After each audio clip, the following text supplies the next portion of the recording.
Hey there, you legends. It is day 24, I think, of our road trip to Mongolia, and we have reached Estonia.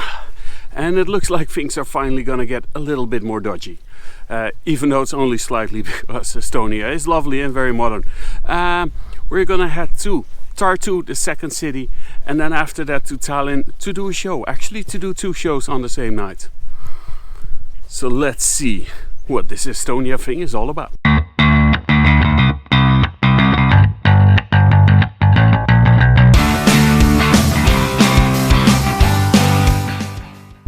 So Estonia, what can I tell you guys about Estonia?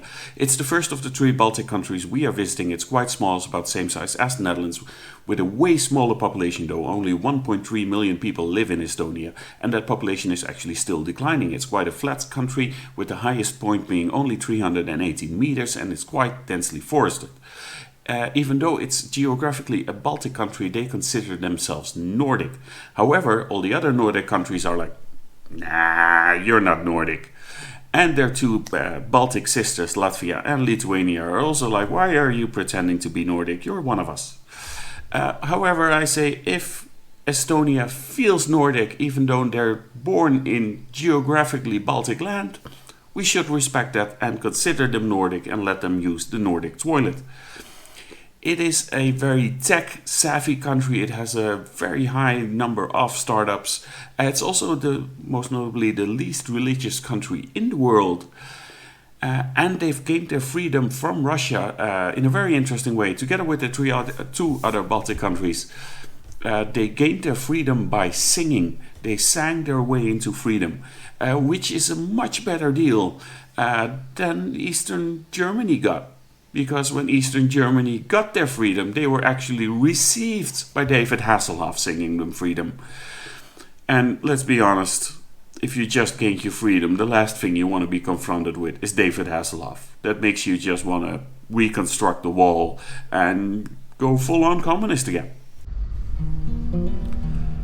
The boat over was just pretty lame. I mean, Estonia is basically just the big-ass bar where Finnish people go to get drunk, so the boat was full of depressed, drunken people.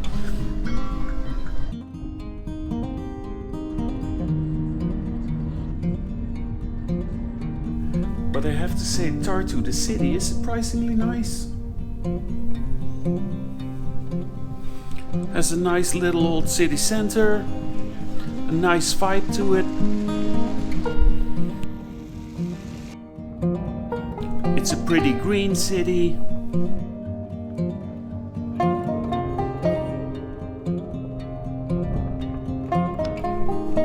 And there's a pretty cool university museum.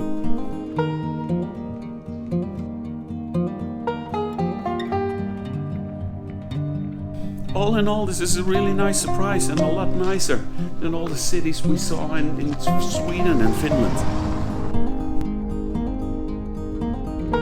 So Linda and me, we both like to go urban exploring every now and then.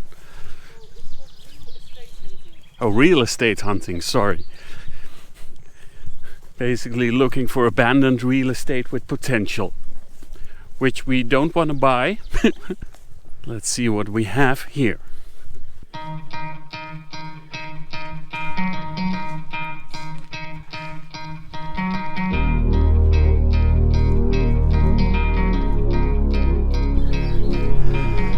Ah yes, the summoning of demons. So this piece of property used to be a distillery. Nicely located on the waterfront. It has all the modern bathroom facilities you need.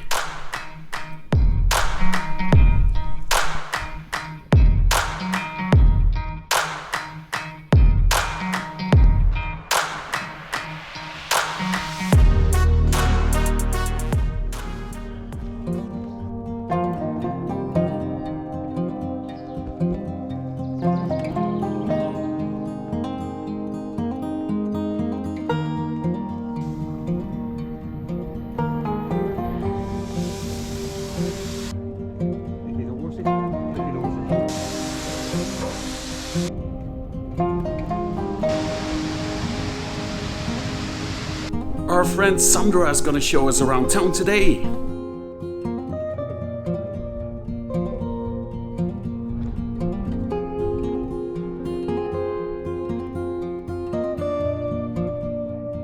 Man, I really like this town. You got the old town, you got these weird-ass communist structures, and you got new hipster areas. It's really cool.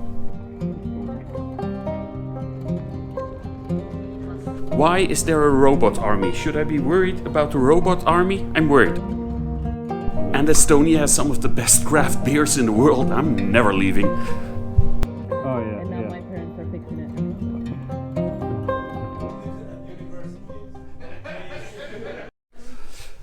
So this is the backstage at Heldeke, which apparently has the world's tiniest swimming pool or the world's biggest bath. I'm not 100% sure. Gonna do 2 consecutive solo shows here, which I haven't done before, so that's gonna be interesting and pretty exhausting, especially since we've been walking around all day. But it's also gonna be fun, because first of all, it's an awesome venue, and I'm being accompanied by Alina, who you might have seen before in other videos when I toured with her. She's now awkwardly standing over there. And with Sandra, who is generally awkward because she's Estonian, and this is what Estonians do. Be awkward. So let's see what happens. Should we get an applause started? And please give a tall and welcome to the one and only Fedor Ikelar. Keep it going for Alina, guys.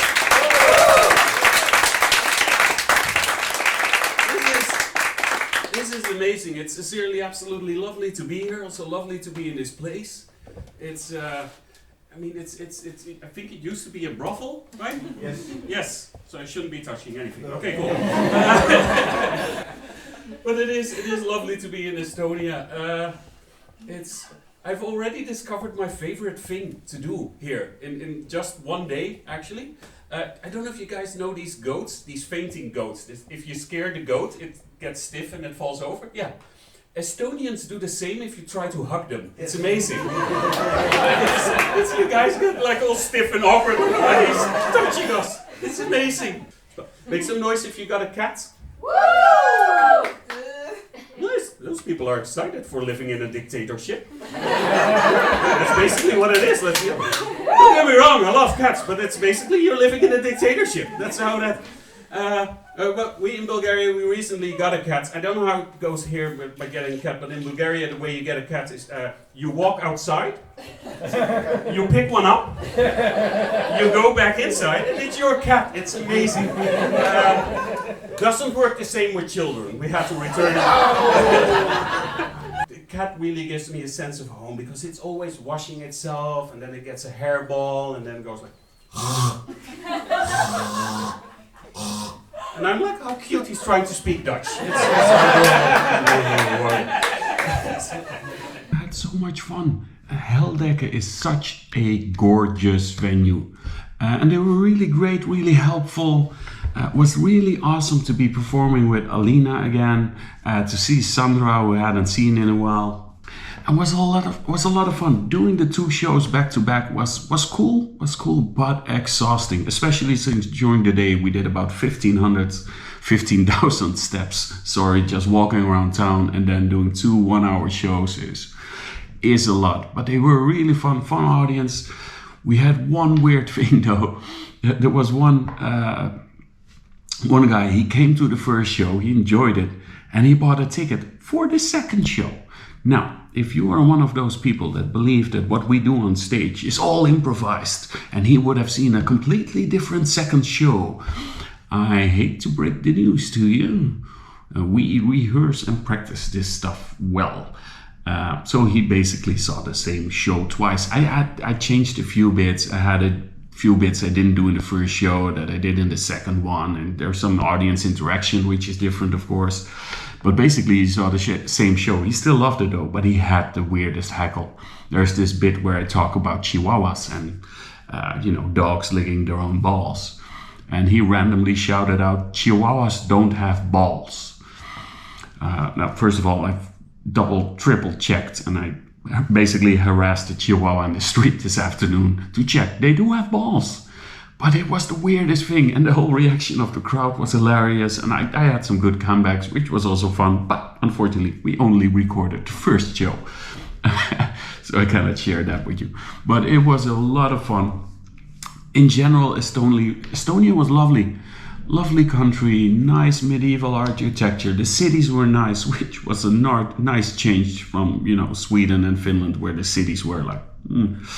They have great craft beer in Estonia, so I was really happy.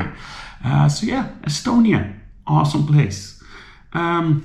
Next up is going to be Latvia and Lithuania. I'm probably going to combine those two into one episode, not just because they're super similar countries, but also because I'm going to be in both countries only very briefly. So, need to compress it a bit. As always, if you enjoyed this video, like, because for every like, a hamster gets its wings. And subscribe and share. And if you have any questions, things you want us to talk about, drop it in the comments. That's what they're there for. Catch you on the Lithuanian side, or Latvian. Which one's first? Well, I messed up again. Oh well. Mostly people have already stopped watching at this point. Are you still there? Hello? Let me know in the comments if you're still watching at this point. Cheers.